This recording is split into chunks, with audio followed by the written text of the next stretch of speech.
It is BBC Radio Gloucestershire. John with you till 10 o'clock. Music on the way. The new one from Biffy Clyro to come. Bit of the 1975 and Ariana Grande on the way very soon as well. But now, the thing that we love really on this show is people getting to share their story, but also about building community. And we've seen such brilliant examples of people really going above and beyond to be a part of wherever their community is right across the county over the past 6 months or so. So two people who know a lot about this is Leanne Purnell, who's a community wellbeing officer at Gloucester City Council, and Matt Williams from the Gloucester Community Building Collective. Hi, both of you.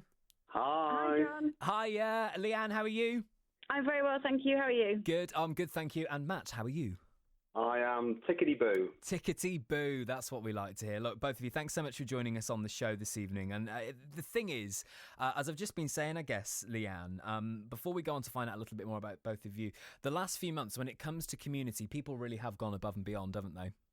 Oh, absolutely. The community response to lockdown has been absolutely fantastic. We've been, sort of blown away really by the response and the quickness of it. And it all happened really organically without much sort of intervention.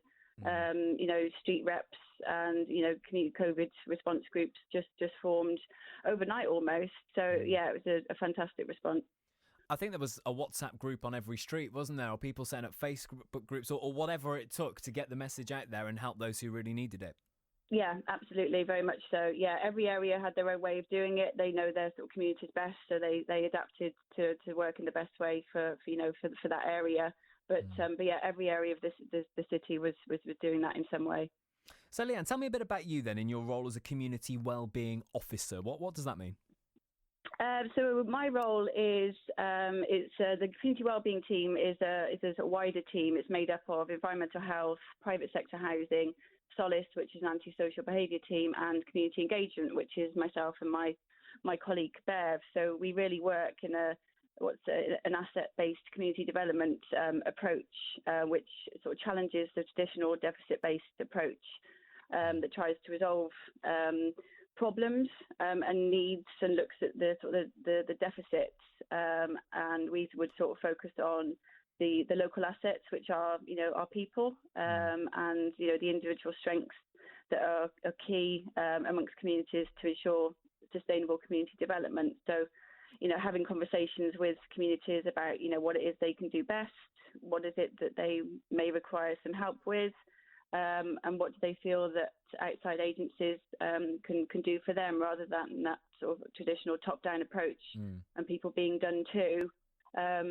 We really value and like to hear the voice of communities. So that's the approach that we would use. So yeah, really sort of working alongside communities.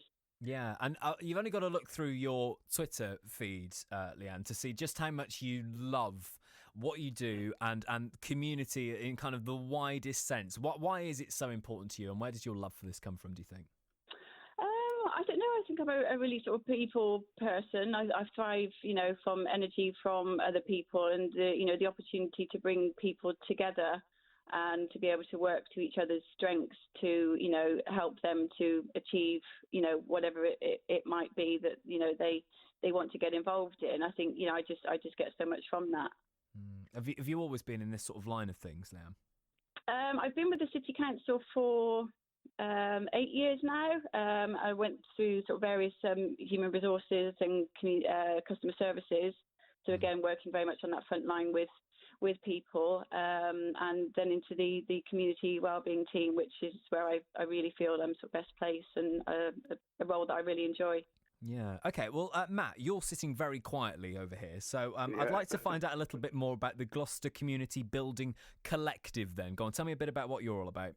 Okay, so we were set up a little while ago just through collaboration between the City Council, Gloucester Police, Barman Trust, really to just try and get an organisation that can act independently across the city, so it's not, again, seen as top-down. And we're basically a bunch of community workers, community builders. My mum was quite funny. She said, Matt, you're a builder. And what, you can't even put a shelf up? I was trying to explain to her, basically, we're a team who go out into the different sort of areas of Gloucester where there's an invite, where there's a relationship, because that's key as well about trust and community. And we just immerse ourselves in what's going on into the area. So initially, when we first start into those areas, we'll just find out what's good, what's going on, what are some of the things, what's the vibe. Because like Leanne said, different communities across the country, but equally in Gloucester, can be quite different. So we just do that as a collective, and then basically, really our heart is just to see, like Leanne was saying, seeing residents sort of immobilise, confidence, motivation to actually do a lot of things that sometimes they've been told in the past they can't do, or maybe just growing up at school, you're not going to amount to anything. And so over time, as those relationships grow, we can weave, we can connect, we can signpost. We're not going to do all the stuff for people because actually that just creates dependency, but we hopefully create a confidence and the sustainability to it, so they think, actually, I can do this. And if we can help at the start and say, look, have you thought about that? Or why didn't you chat to that person down the road? I was chatting to them last week about knitting or about walking or about ukuleles. Whatever it is that comes up in conversations, we just want to encourage people, because that's what we want to do. And we want to see that across the city. And as you've said, and as we know, we've seen that come to life, and obviously, unfortunately, through a difficult situation, but through that difficult tragedy that we're still in, actually people have risen up and actually started to chat with each other, started to be neighbourly, started to care. We always knew people cared, but this has given an opportunity for people to carry on and do that. So as a collective, we're just sort of around the peripheral of that, but just trying to encourage where people maybe don't know where to go, because people living in their communities sometimes don't know what their neighbour's up to or what is going on in their communities. So if we can just be a signpost and just a listening ear as well. Half the time we're just listening to people's stories, and we can just bring out the good stuff that they sometimes belittle. So that, in a very long nutshell, that's what we do. It sounds like, for both of you, what you're both saying really is that networking and the linking people up, but also encouraging people to maybe step up and do things for themselves a little bit as well, without being told to do something, or, to kind of get on with it, I suppose. Yeah, I think it's the passions of what people want to do, rather than can you do it this way or can you do it that way, or an organisation comes into the community, right, this is what we're going to do, and they do it for a little while, and then maybe the money runs out or something happens and they go, and the community's going, hang on a minute, we've built up trust here, and then suddenly it's all fallen on its face. So actually, if we can hopefully create ownership, people being proud of where they live, and actually they can do a lot of the things, and we can just, other people around can support and encourage. And so, in that essence, it is great to see people, I suppose, flourish and come to life. That's what I love about the job, seeing people, just their confidence grow.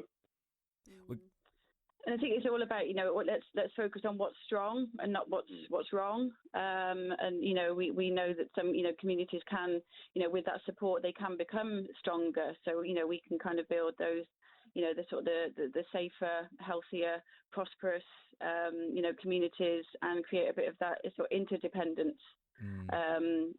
So really sort of looking at things on a hyper local level.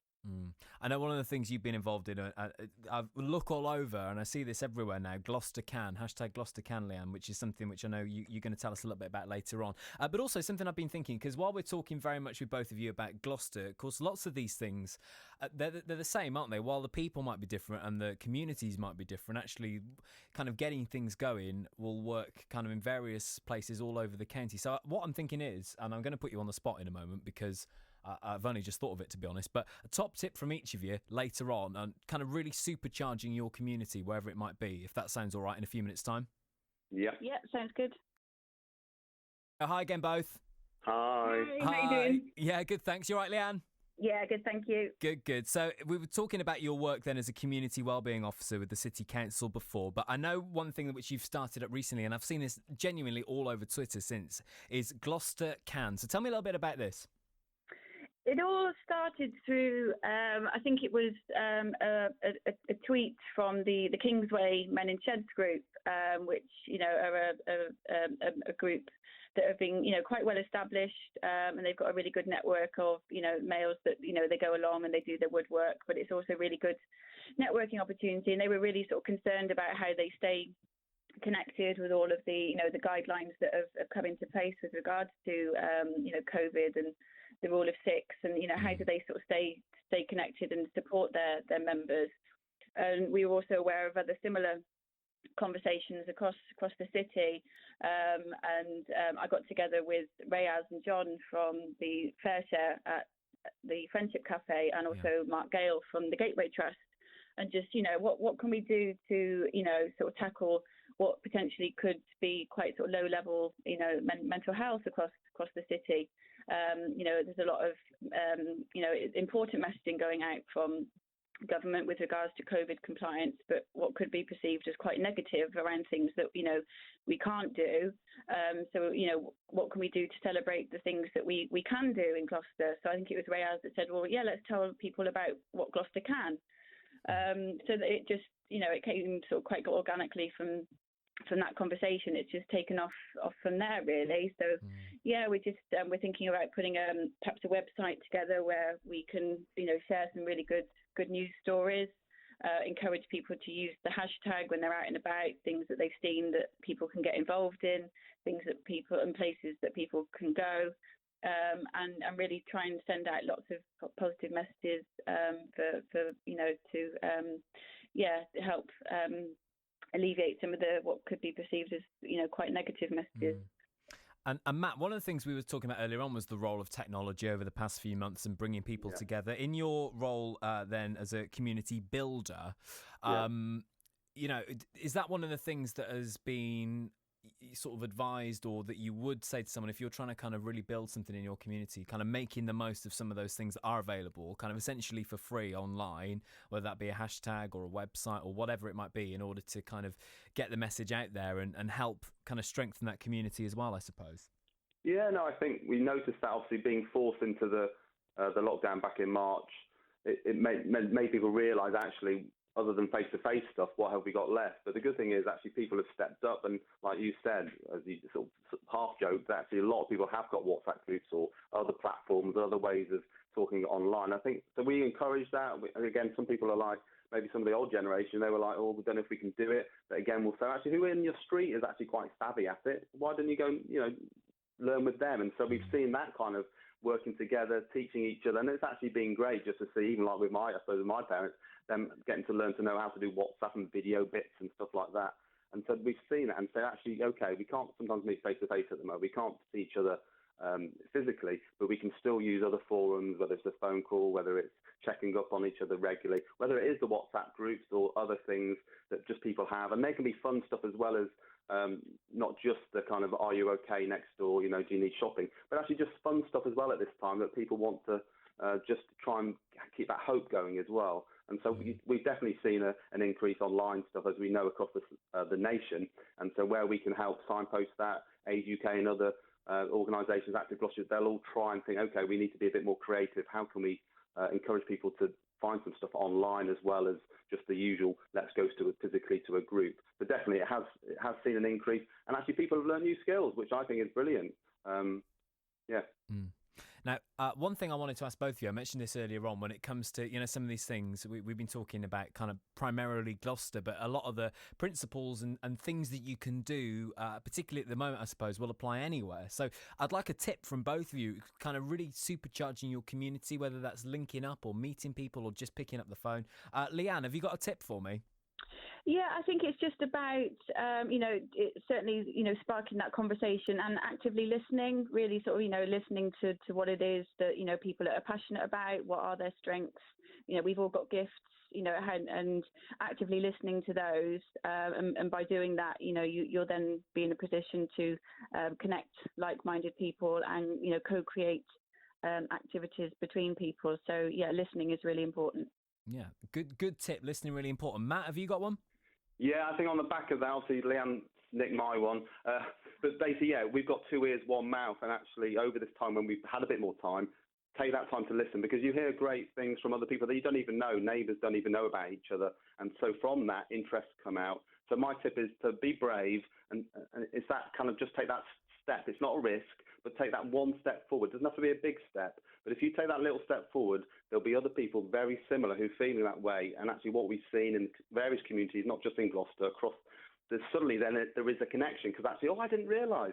When people are forced to chat on the doorstep, or when they're clapping for the NHS, they're forced to chat. And actually what we've seen is friendships and relationships build in all that. So I think step out, just 1 step at a time, be brave, and just do that little step.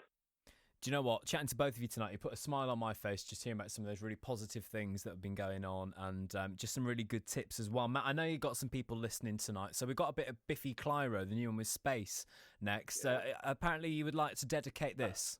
Well, it was going to go out to the active Gloucestershire crew.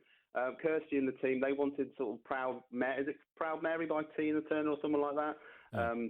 I'm so sorry, you can't do that, but they do a great job, like all the people across the county and the city, and actually that keeps them moving because they've got various things that they're trying to keep people healthy, physically moving, because that also benefits with mental health as well. So a shout out to them and everybody else that we know. Keep going and keep taking that step forward. Matt, Leanne, thanks so much for joining us on the show. You've got to come back on again soon because we could talk for hours. So will you both do that? I'll see you tomorrow. Yeah, we've got lots we can share with you. Fantastic. For now, thanks so much, and we'll catch up again soon. Leanne, Matt, bye. Thank you for the opportunity. Bye. Bye. Bye.